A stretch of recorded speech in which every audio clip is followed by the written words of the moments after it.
Hi viewers, welcome to my channel.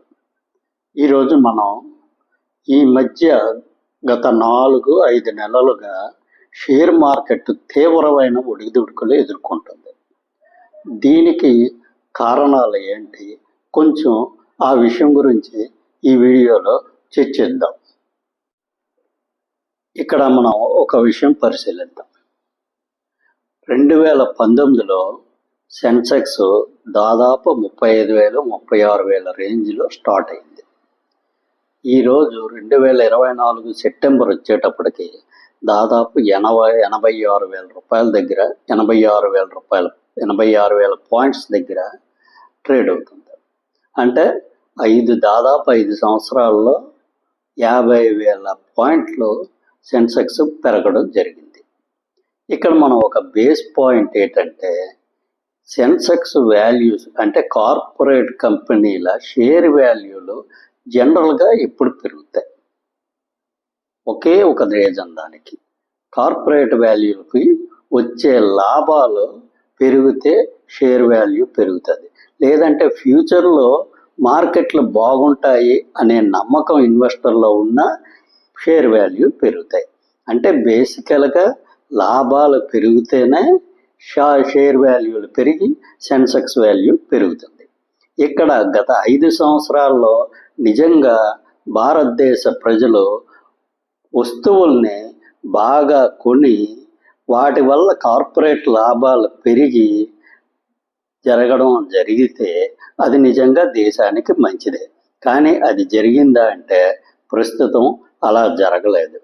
Corporate లాభాలు పెరగడానికి కొన్ని కారణాలు చెప్తాను. మొట్టమొదటి కారణం, కార్పొరేట్ ట్యాక్స్లను విపరీతంగా తగ్గించేశారు. దానితో పాటు వాళ్ళకి విపరీతమైన రాయితీలు ఇవ్వడం జరిగింది.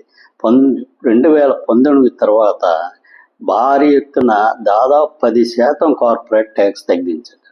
దానివల్ల వాళ్ళ లాభాలు చాలా వరకు భారీ ఎత్తున పెరగడం జరిగింది. అంటే దీనివలన వాళ్ళ లాభాలు పెరిగాయి తప్ప వస్తువుల అమ్మకాలు బాగా పెరిగి వాళ్ళ లాభాలు పెరగడం అయితే మాత్రం జరగలేదు. ఇక్కడ ఇంకొక విషయం ఏంటంటే, వాళ్ళ లాభాలు భారీ ఎత్తున పెరిగాయి. అదే రేంజ్లో ప్రజలు అంటే వాళ్ళ దగ్గర పనిచేస్తున్న ఉద్యోగస్తుల శాలరీస్ కూడా అదే రేంజ్లో పెరిగి ఉంటే డెఫినెట్గా వారి లాభాలు ఇంకా పెరిగి ఉండేవి. కానీ వారి లాభాలతో కంపేర్ చేస్తే ఉద్యోగస్తుల జీతాలు చాలా అసలు నెగ్లిజిబుల్ పర్సంటేజ్ మాత్రమే పెరిగాయి. కనీసం ఇన్ఫ్లేషన్కి సరి సమానంగా కూడా వారి జీతాలు పెరగడం జరగలేదు. దీనివలన చాలామంది ప్రజల్లో ఈ పర్చేజింగ్ పవర్ పడిపోయి ఈ మధ్యకాలంలో ఇంతవరకు వాళ్ళు రాయితీలతో లాభాలని ఎక్కువగా చూపించుకున్నారు. కానీ అది ఎంతకాలం జరుగుతుంది? ఇప్పుడు ఆ స్టేజ్ దాటిపోయింది. ఇప్పుడు ప్రజలు కొంటేనే వాళ్ళకి లాభాలు పెరుగుతాయి. ప్రజలు కొనే పరిస్థితి రోజు రోజుకి దిగజారిపోతుంది.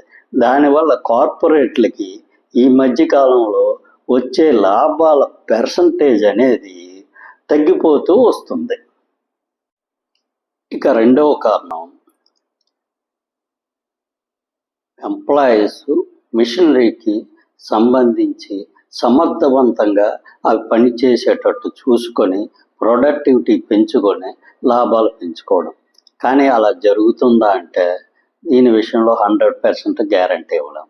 ఈరోజు ఈ మధ్య ఒక భారీ ఐటీ కంపెనీ ఓనర్ గారు అన్నారు, వారంలో దాదాపు 70 గంటలు పని గంటలు ఈ ఎంప్లాయీస్కి పెట్టాలని చెప్పి. ఇంకో అతను 90 గంటలు అన్నారు. అంటే ఈ విధంగా వెట్టి చాకరీ చేయించుకొని వాళ్ళ లాభాలను పెంచుకోవడానికి చూస్తున్నారు.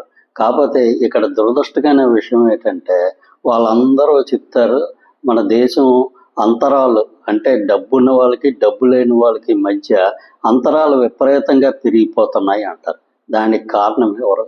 ఇంత భారీ ఎత్తున కార్పొరేట్ల లాభాలు తీసుకుంటున్నప్పుడు వాటిలో ఎంతో కొంత వాడి దగ్గర పనిచేస్తున్న ఎంప్లాయీస్కి శాలరీల రూపంలోనో లేదా ఇన్సెంటివ్స్ రూపంలో ఏదో విధంగా కొంత పర్సంటేజ్ అనేది వారికి కూడా బదలాయించడం జరిగితేనే ఈ అంతరాలు తగ్గుతాయి.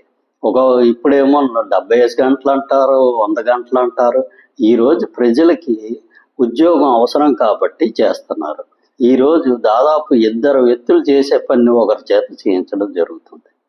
కాబట్టి వాళ్ళలో ఎఫిషియన్సీ పెంచండి, అంతే తప్ప పని గంటలు పెంచి మాత్రం పని చేయించడం వల్ల లాభం ఉండదు. పని గంటలు విపరీతంగా పెంచితే వాళ్ళ ఉన్న సమర్థత రోజు రోజుకి దిగజారిపోతుంది. ఏదో ఒక రోజు వాళ్ళు పూర్తిగా అసమర్థులుగా మారిపోయే పరిస్థితి వస్తుంది. ఆ స్టేజ్ వచ్చేటప్పుడు ఆటోమేటిక్గా కార్పొరేట్ల లాభాలు కూడా పూర్తిగా తగ్గిపోవడం జరుగుతుంది. అప్పుడు వారి షేర్ వాల్యూలు అన్నీ పడిపోతాయి. కాబట్టి కార్పొరేట్లు కూడా కొంచెం ఆలోచించి ప్రజల్లో తక్కువ పని గంటల్లో ఎక్కువ సమర్థంగా పనిచేసే వ్యవస్థల్ని తయారు చేసుకుంటే భవిష్యత్తులో అది కార్పొరేట్లకి, మన భారతదేశ ఆర్థిక వ్యవస్థకు కూడా అది ఎంతో ఉపయోగకరంగా ఉంటుంది. ప్రస్తుతం జరుగుతున్నది ఏంటంటే, గత 5 ఏళ్ళు బట్టి వాళ్ళు తీసుకోవాల్సిన రాయితీలన్నీ తీసుకున్నారు. కార్పొరేట్ ట్యాక్స్ ఆల్రెడీ ఆల్మోస్ట్ మినిమంకి తీసుకురావడం జరిగింది. కాబట్టి ట్యాక్సులు, రాయితీల వల్ల వాళ్ళ లాభాలు పెరిగే పరిస్థితి లేదు. ఇంకా ఉద్యోగస్తుల మీద ఎంతకాలం అని చెప్పి వాళ్ళ చేత వారానికి 85 గంటలు, 95 గంటలు పని చేసుకునే పరిస్థితి కూడా ప్రస్తుతం లేదు. పని చేసిన వాళ్ళు కూడా నిజాయితీగా, సమర్థవంతంగా పనిచేయడం అనేది పూర్తిగా తగ్గిపోయింది. కాబట్టి వాళ్ళ లాభదాయకత అనేది ఇక నుంచి రోజు రోజుకి తగ్గిపోవడం జరుగుతుంది. ఇది పెరగాలంటే ప్రజల్లో వస్తువులను కొని పర్చేజ్ పవర్ పెరిగిన రోజు మాత్రమే కార్పొరేట్ల లాభదాయకత భవిష్యత్తులో పెరగడానికి అవకాశం ఉంది.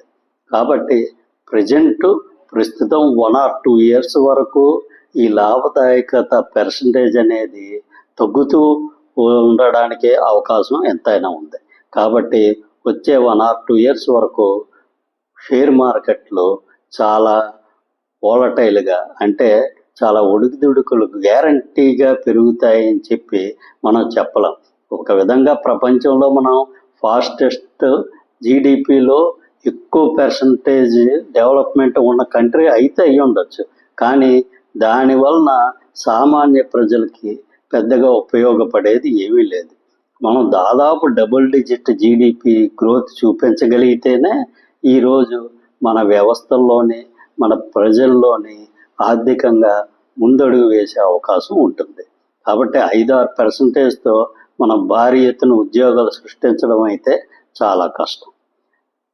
కాబట్టి ప్రజలు ఆలోచించుకొని షేర్ మార్కెట్లో పెట్టుబడి పెట్టేటప్పుడు 1-2 సార్లు ఆలోచించుకొని షేర్ మార్కెట్లో పెట్టుబడి, అంటే ప్రస్తుతం ఓవర్ వాల్యుయేషన్లో ట్రేడ్ అవుతున్న చాలా కంపెనీల స్టాక్ వాల్యుయేషన్లో కన్సాలిడేట్ జరిగి వాటి ఒరిజినల్ వాల్యూస్కి అవి చేరుకుంటున్నాయి. దానివల్ల స్టాక్ మార్కెట్లో ప్రజెంట్ ఈ రకమైన ఒడిదుడుకులు జరుగుతున్నాయి. దీంట్లో ప్రస్తుతం ఈ వీడియోలో నేను చెప్పినవన్నీ పూర్తిగా నా సొంత అభిప్రాయాలు మాత్రమే. ఈ వీడియోలో కంటెంట్ మీకు పూర్తిగా నచ్చినట్లయితే మీరు సబ్స్క్రైబ్ చేసుకొని నన్ను ఎంకరేజ్ చేస్తారని ఆశిస్తున్నాను. Thank you.